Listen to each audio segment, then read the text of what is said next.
So let's talk about Tunisian crochet and how to bind it off. So it seems to me when I started, I thought it was logical to have all of my stitches on the hook for bind off. It's not where you bind off from, but you bind off as you go through the return pass. So my fabric is set up that I'm ready for the return pass. All the ladder stitches are here. The setup row, the first pass has been finished. I have the one stitch left on my hook, and then I am ready for the bind off. Again, this first loop has a loop above it, so we don't go into that one. We go into the second loop of the fabric, yarn over, pull it through, and now we have two. Here's the logical part now. This is how we do it. We bind off, we pull one loop through the other, and we do it again.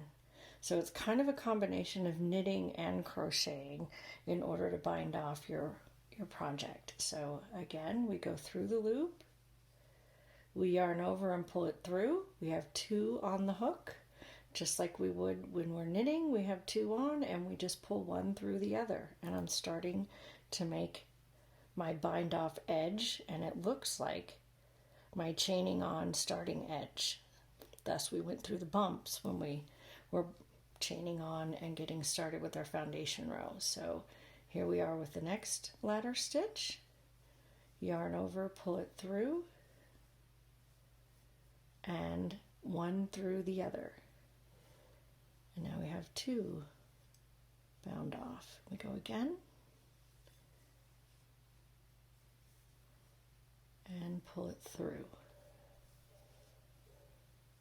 the ladder stitch, pull a loop through, and then pull that loop through the other one on the needle or the hook, through the ladder. And I like to pull mine up to keep my tension the same so I don't start tightening my bind off, and then pull it off through the ladder stitch. I pull it up for tension purposes. That's just my thing. You may not do that. Bind it off through the ladder, yarn over, pull it through. I've set my tension and I pull it through. Now my V's are similar in size, keeping my gauge, not curling up my fabric across the fabric. Pulled it through. There we go. And then remember, we go through the two ends of the V so that our edge all the way around has that clean, similar look. And then I bind it off, and I'm down to one. I can clip that off, cut the cord to the ball of yarn,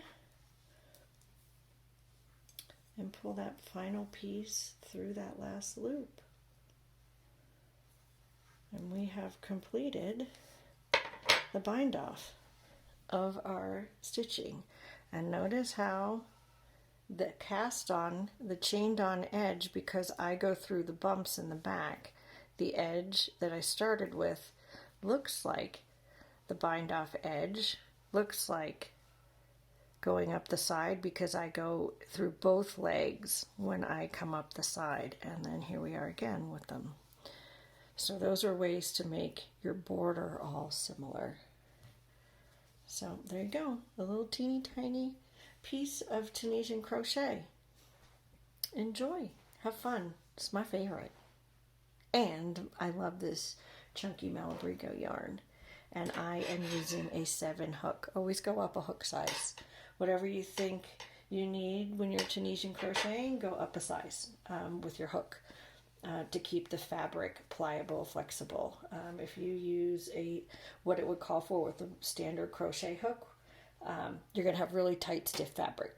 So bump yourself up. So you have a knitting needle size, a crochet hook, and then a Tunisian crochet hook.